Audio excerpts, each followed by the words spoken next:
La vie en vrai. La vie en vrai. Nous vous annonçons ce blocage que l'on dit historique de la frontière franco-espagnole par les agriculteurs. Certains sont déjà en route. Là-bas, je serai avec Jérôme Bail, vous savez, qui mène un peu ce mouvement et puis la coordination rurale tout au long de ce grand matin. Alors, ces blocages risquent d'impacter les chauffeurs routiers, notamment parce qu'il y a beaucoup, évidemment, de transferts entre l'Espagne et la France, à la Jonquera, au col d'Arès, à Bourg-Madame, au col du Portalet, du Somport, à Biriatou également, au Pays Basque, où c'est annoncé. Nous sommes avec Anthony Palas, qui est un chauffeur routier, justement, qui connaît bien la région, qui est basé, vous êtes basé du côté des Pyrénées-Atlantiques, mon cher Anthony, hein? Oui, bonjour tout le monde. Ouais.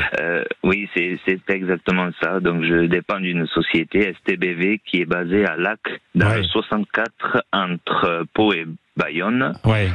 Et effectivement, on est impacté par ces blocages. Vous avez anticipé, parce que ça fait déjà une petite semaine que c'est annoncé. Comment vous êtes-vous organisé alors ? Ben, on n'a pas le choix. Je fais partie, comme tous mes collègues font, on est tous dans le même cas et on n'a pas le choix d'anticiper, c'est-à-dire de prendre des axes annexes, mais souvent ces axes annexes sont très coûteux pour les entreprises de transport et sont impactantes au niveau du temps pour la livraison de marchandises chez les clients, quoi. Oui, c'est vrai. Alors, très concrètement, aujourd'hui, Anthony, comment faites-vous ? Vous êtes parti plus tôt ou pas, alors ?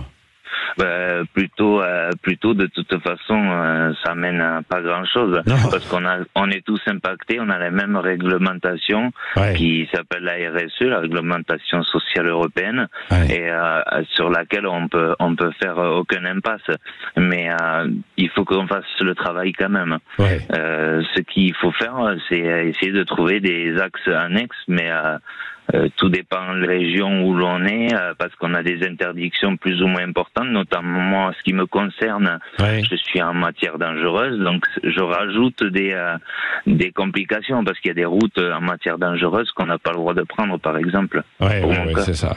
Bon, mais alors, vous êtes parti plus tôt, hein, c'est ça, de Lac ce matin, direction, vous allez, je crois, dans la région nimoise. Tout à fait.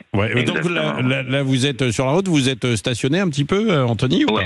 Oui, je suis sur l'aire des Pyrénées. Je me suis arrêté là, je savais que j'allais être contacté, donc je me suis arrêté là et puis je vais en profiter pour aller boire mon café par la suite. Bien sûr. Vous faites ça depuis longtemps, chauffeur routier, Anthony, vous ?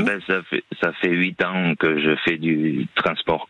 Du transport, Voilà. Et vous y êtes allé parce que vous étiez passionné par ça, par la conduite de poids lourds, ou alors c'est parce que vous cherchiez un boulot comme un autre, quoi ?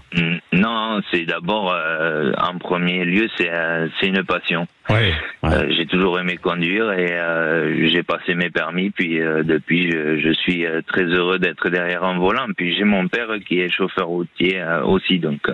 Il vous écoute peut-être, non, Anthony ? Oui. Alors vous pouvez le saluer. Il est où lui en ce moment là ? Villeneuve-sur-Lot. Il est à Villeneuve-sur-Lot, très bien. Et ça vous arrive de vous croiser et d'aller prendre un café justement dans un routier, dans un resto ?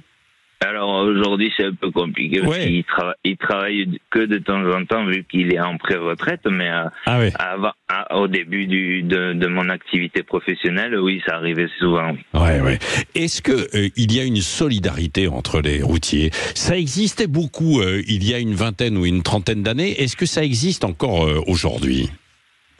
Oui, il y a une belle solidarité. Il y a toujours des apparentés, mais dans la règle générale, oui, il y a quand même une belle solidarité.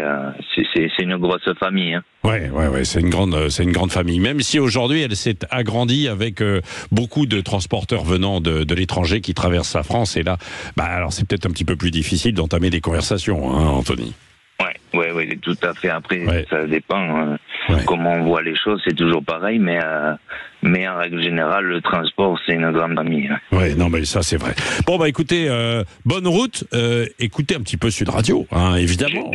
Je peux juste me permettre de faire une petite dédicace à mon entreprise quand même, qui me permet aujourd'hui manger tout simplement et de travailler dans des conditions énormes. Et si j'ai un message à faire passer aux jeunes qui sont en recherche d'emploi, on ne sait jamais, n'hésitez pas d'aller voir la société STBV, Société Transport Bruno Voyez à Lac, qui est une bonne société familiale où tout est bien. Voilà.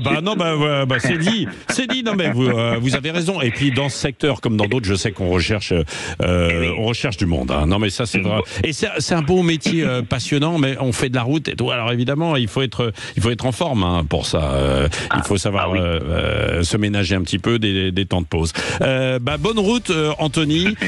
Merci. Et puis dites-le autour de vous. Écoutez Sud Radio un peu partout. Vous l'écoutez en FM, mais vous pouvez l'écouter dans le DAB+. Je pense que c'est arrivé aussi dans les camions. Hein. Le DAB+, vous tapez source DAB+, au lieu de la FM, et là ça marche et ça roule. Ça roule et ça va être quand même difficile, donc du côté des Pyrénées, avec le blocage annoncé, on l'a dit, par les agriculteurs. Je serai en direct tout à l'heure avec Jérôme Bail, juste avant 8h. 6h43, bon réveil à l'écoute de Sud Radio.